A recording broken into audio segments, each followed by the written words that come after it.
बिहार में मुख्यमंत्री बने लेना चाह रहे हैं ना। हिस्सेदारी कौन लीडर कौन बनेगा? वही सद्दाम बनेगा, वही सैफ बनेगा। कोई भी मुस्लिम लीडरशिप अगर भर के आता है और शहाबुद्दीन साहब को जेल में ही मार दिया जाता है कि अगर हिना साहब हो चाहे शहाबुद्दीन साहब के जो साहबजादे हैं उसामा साहब, ये लोग अगर पार्टी में आते हैं, मुसलमान को अछूत क्यों समझा जाता है राजनीति में? कि फिर कोई कलाम पैदा ना हो जाए, लोगों को ये डर है कि फिर कोई असदुद्दीन ओवैसी पैदा नहीं हो जाए। लेकिन हम चाचा भतीजा बेटा यही लोग जो है राज करेंगे। पॉलिटिकल पार्टियां हैं वो नहीं चाहती है कि मुसलमान जो है वो लीडरशिप करे। एकदम जीतेंगे और बहुत हर्षोल्लास के साथ बात करेंगे। आज आपको इंडिया गेट के सामने बात कर रहे हैं, हो सकता है कि बिहार विधानसभा के सामने अगली बार बात हो। नमस्कार, आप देख रहे हैं द इंडिया टीवी और मैं हूँ आपके साथ सद्दाम करीमी। 2024 के लोकसभा चुनाव को लेकर काफ़ी सरगर्मियाँ तेज है। हालांकि अब सदन भी चल रहा है, यानी पार्लियामेंट में मॉनसून सत्र चल रहा है। मणिपुर मुद्दे पर कई तरह से जो है विपक्ष हमलावर है। बिहार के सियासत को बारीकी से समझने के लिए बिहार के मनिहारी के प्रभारी जो है विधानसभा प्रभारी हमारे साथ सैफ साहब मौजूद हैं। उनसे जानने की कोशिश करेंगे वो इसको किस तरह से देखते हैं, उनकी क्या राय है। बहुत बहुत शुक्रिया वक्त देने के लिए। बहुत बहुत शुक्रिया। पहला सवाल और महत्वपूर्ण सवाल, जिस तरीके से 2024 के रणनीति को लेकर असदुद्दीन ओवैसी काफ़ी मुखर है, किस तरह से देख रहे हैं? क्या कुछ तैयारियां हैं आपकी पार्टी की? 2-4 सीटों पे हमारी तैयारियां हैं, जिसमें आपको अररिया, किशनगंज, कटिहार, इन सीटों पे चुनाव लड़ने की तैयारी जो है अख्तरुल ईमान साहब जो हमारे बिहार के प्रदेश अध्यक्ष हैं, मुखिया हैं, वो कर रहे हैं। और इंशाअल्लाह इस बार बिहार में 2 से 3 सीटें जो है मजलिस की होगी। लेकिन कुछ लोग कह रहे हैं कि आप जो है बीजेपी को फ़ायदा पहुंचाने जा रहे हैं। सीमांचल पे आपकी निगाहें बार बार क्यों रहती है? आप एक बात बताइए, आप बोलते हैं बीजेपी को फ़ायदा पहुंचाने जा रहे हैं, बीजेपी के एजेंट है मजलिस, ये तो विपक्षी लोग तो कहते ही हैं। अभी मान लीजिए, अभी सामने इंडिया जो इन्होंने बनाया है 26 पार्टियों का गठबंधन, इन 26 पार्टियों के गठबंधन में मजलिस को शामिल क्यों नहीं गया? क्यों नहीं किया गया बताइए? क्या ठप्पा लगा हुआ है? एमआईएम का जो है कहा जाता है कि वो मुस्लिमों की कोर वोट वंग की राजनीति। शिवसेना कौन है? शिवसेना जो एकदम कोर हिंदुत्व की राजनीति करती थी, वो कौन सी पार्टी थी जिसके साथ आप गठबंधन में कांग्रेस जो है एनसीपी के साथ सरकार बनाई? आज शिवसेना टूट गई, बड़ा दुख हुआ लोगों को। क्यों हुआ दुख? जब बिहार में जो है 4-4 विधायक को तोड़ लिया जाता है आरजेडी और नीतीश कुमार के वजह से, उस वक्त ये तकलीफ और लोगों को नहीं हुई। असल में क्या है कि AIM जो है वो मुस्लिम, दलित, गरीबों, मजबूरों और शोषितों की पार्टी है। इसलिए लोगों को क्या है कि जो भी पॉलिटिकल पार्टियां हैं वो नहीं चाहती है कि मुस्लमान जो है वो लीडरशिप करे। मुस्लिम लीडरशिप उभर के सामने नहीं आए। इससे पहले भी तो नेता तो थे ना, मुस्लिमों की लीडरशिप पहले नहीं हुआ करता था क्या? एकदम नहीं हुआ करता था। बताइए, सब लोग अपने फायदे। APJ अब्दुल कलाम कौन थे साहब?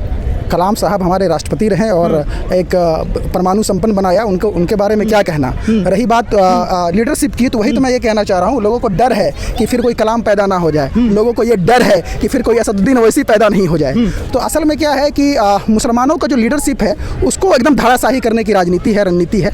और मजलिस जो है इसको अपनी पूरी मुखरता के साथ जो है आज बिहार में हो चाहे पूरे देश में हो, मुसलमानों की, माइनॉरिटीज़ की, दलित, आदिवासियों की लड़ाई लड़ रही है और इंशाअल्लाह आगे भी लड़ेगी। और कहीं ना कहीं जो मुस्लिम लीडरशिप है वो उभर कर सामने आएगी और मजलिस के साथ ही आएगी। कुछ लोग कह रहे हैं कि बिहार में असदुद्दीन ओवैसी को शहाबुद्दीन जैसे बड़े लीडर, तस्लीमुद्दीन जैसे बड़े लीडर की आवश्यकता है। कैसे तैयार करेंगे ऐसे लोगों को?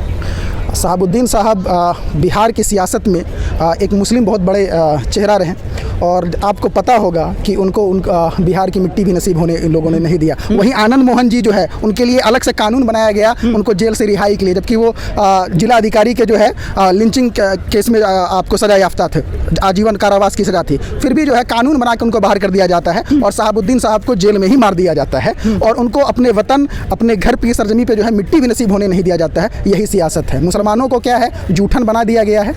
आपको मतलब ये कह लीजिए ना कि जो बिरयानी में जो तेजपत्ता होता है खुशबू करने के लिए तो भले है, लेकिन जैसे ही बिरयानी तैयार हो जाती है तो तेजपत्ता को जैसे बाहर निकाल दिया जाता है। बस मुसलमानों की जो स्थिति है, महागठबंधन हो चाहे कि कोई भी पॉलिटिकल पार्टियां हो, उनमें बस तेजपत्ता की स्थिति है कि बस तेजपत्ता को निकाल के बाहर फेंक देना है, काम बस वोट ले लेना है और राजनीति सेक लेना है, उनके ही वोट से सत्ता पा लेना है और मुसलमानों को ठेंगा दिखा देना है। लेकिन बड़ी बड़ी बातें कर रहे हैं, बहुत अच्छी बातें कर रहे हैं, लेकिन आपके जो नेता हैं वो इंडिया की जो आपने बात किया, बातचीत के दौरान जो आपने जिक्र किया, आपके नेता कह रहे हैं हम तो अछूत हैं, हमें तो कोई बुलाते ही नहीं है।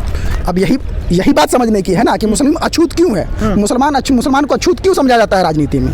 इनको बताया ना मैंने, इनको डर लगता है कि 2 4 10 असदुद्दीन एक वैसी जो है क्या कहता है पूरे देश के मुसलमानों को जगाने का काम कर रहा है, दलितों को जगाने का काम कर रहा है, वंचितों को जगाने का काम कर रहा है। अगर 2 4 10 ऐसे पैदा हो जाएंगे, अभी बिहार में अख्तरुल इमाम साहब पैदा हो चुके हैं। आज बिहार में आप आंख उठा के देख लीजिए, मुस्लिम लीडर में अख्तरुल इमाम से बड़ा नेता आप बताइए कौन है? आपको सिर्फ जीतने के लिए मुस्लिमों का वोट तो नहीं चाहिए ना, सभी धर्म का चाहिए ना।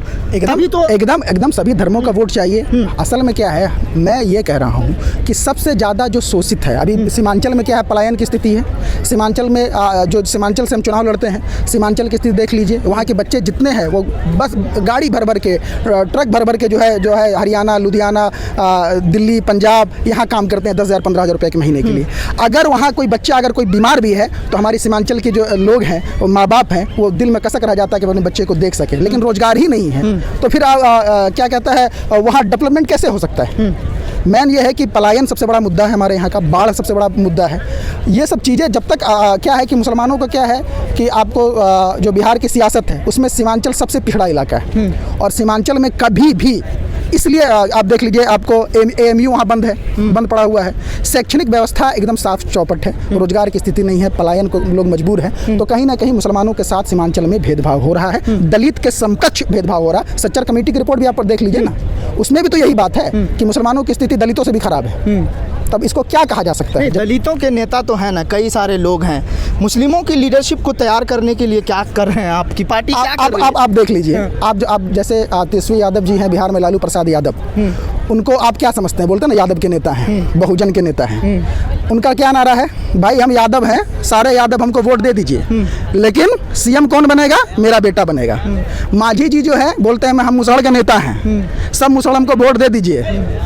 अगर मंत्री बनना होगा तो कौन बनेगा? हम बनेंगे या हमारा बेटा बनेगा। पासवानों के नेता रामविलास पासवान जी रहे, अभी चिराग पासवान है, उनके चचा जी हैं। ये लोग बोलते हैं सारे पासवान, हम पासवान, हमको वोट दे दीजिए, लेकिन हम चाचा, भतीजा, बेटा, यही लोग जो है राज करेंगे। आप मल्लाह, अभी एक सन ऑफ मल्लाह बिहार में पैदा हुआ है, मुकेश सहनी जी, मंत्री भी बने बहुत तिगड़म करके।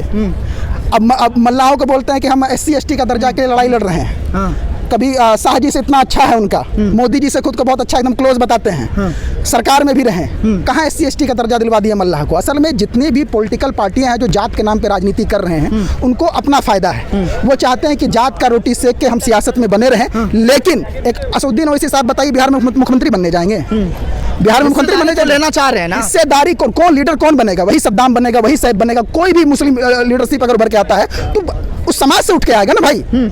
ऐसा थोड़ी कि किसी का क्या कहता है कि ओवैसी साहब आके चले जाएंगे, उसके भाई जो है अकबरुद्दीन ओवैसी साहब चले जाएंगे बनने के लिए। हमने से ही ना किसी को बनाया जाएगा। तो लीडरशिप किसकी मजबूत की जा रही है? मुसलमानों बनेगा। जीत के चले जाते हैं दूसरे पार्टी में, धोखा मिलता है आपको खाली। एक बात बताइए, अख्तरुल इमान साहब एक वो मजबूत पेड़ है जिनकी टहनियाँ भले काट दी गई हो, लेकिन वो ऐसा पेड़ है कि फिर से वो टहनियों को फिर से जो है हरा भरा कर लेंगे। अभी NCP में नहीं हुआ क्या? वहाँ के भी विधायक टूट के चले गए। अब मान लीजिए, अब ऐसा नहीं कि हम किसको क्या कहा जा सके। रहा बात 4 विधायक टूट के गए हैं, हम 40 लेके आएंगे इंशाल्लाह। लेकिन धोखा मिलता है ना आपको। धोखा तो खा ही रहे हैं, हर जगह से धोखा तो मिल ही रहा है। जब से पॉलिटिकल पार्टियां या फिर बिहार देश आज़ाद हुआ है, तब से मुसलमानों को धोखा ही तो मिला है। अभी आज जो है क्या कहता है, मोदी जी जो है पासमानदा मुसलमान के लिए घड़ियाली आंसू बहा रहे थे। अभी मणिपुर जल रहा है, 80 दिन गुजर गए।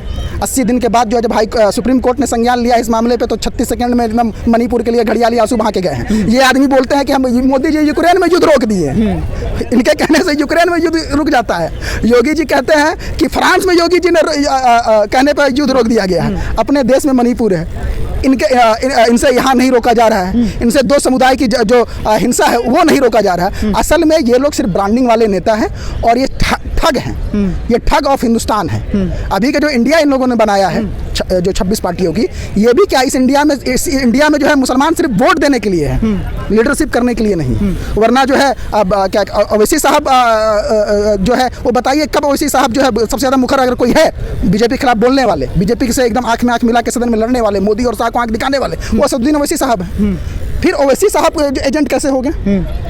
इनको डर लगता है भाई, मैं बार बार कह रहा हूँ, इनको डर लगता है। आप भी युवा हैं, ओसामा को लेकर बड़ा जिक्र होता है कि ओसामा साहब को अगर एमआईएम में लाया जाता है तो फ़ायदा होगा एमआईएम को। देखिए, ओसामा साहब, हिना साहब या फिर कोई भी मुस्लिम लीडर, चाहे फातिमी साहब हो, चाहे तारिक साहब ही हो, ये लोग का घर है, ये मजलिस जो है ये घर है, अपने घर को आके मजबूत करे। ये लोग दूसरे के घर को क्यों एकदम सींचने में लगे हुए हैं भाई? कल ना कल आपको वहाँ से निकाला पड़ना ही है। अपना घर मजबूत कीजिए। और मुझे पूरा भरोसा है कि अगर हिना साहब हो, चाहे साहबुद्दीन साहब के जो साहबजादे हैं, ओसामा साहब, ये लोग अगर पार्टी में आते हैं तो पार्टी में उनको जो सम्मान रहेगा, पार्टी इनकी ही रहेगी। ये हम सब की पार्टी है, हर उस लोगों की पार्टी है जो दलित, वंचित, शोषित और माइनॉरिटीज़ के लिए लड़ना जानता है, लड़ना चाहता है। कितनी सीटें जीत रहे हैं? अभी तो 3 सीटें तो कम से कम हम जीतेंगे लोकसभा में। और रही बात विधानसभा की, तो अभी चर्चा चल रही है। तैयारी तो हम लोगों को टास्क दिया गया है कि 243 सीटों पर लड़ने की है, लेकिन जैसा फिर समीकरण होगा, जैसा सदर साहब का आदेश होगा, उस हिसाब से काम किया जाएगा। वादा रहा, अगर नहीं जीते दोबारा हम आपसे बात करेंगे। एकदम जीतेंगे और बहुत हर्षोल्लास के साथ बात करेंगे। आज आपको इंडिया गेट के सामने बात कर रहे हैं, हो सकता है कि बिहार विधानसभा के सामने अगली बार बात हो। बहुत बहुत शुक्रिया, बहुत बहुत शुक्रिया। चैनल को लाइक, शेयर एंड सब्सक्राइब करें और बेल आइकन दबाना ना भूलें।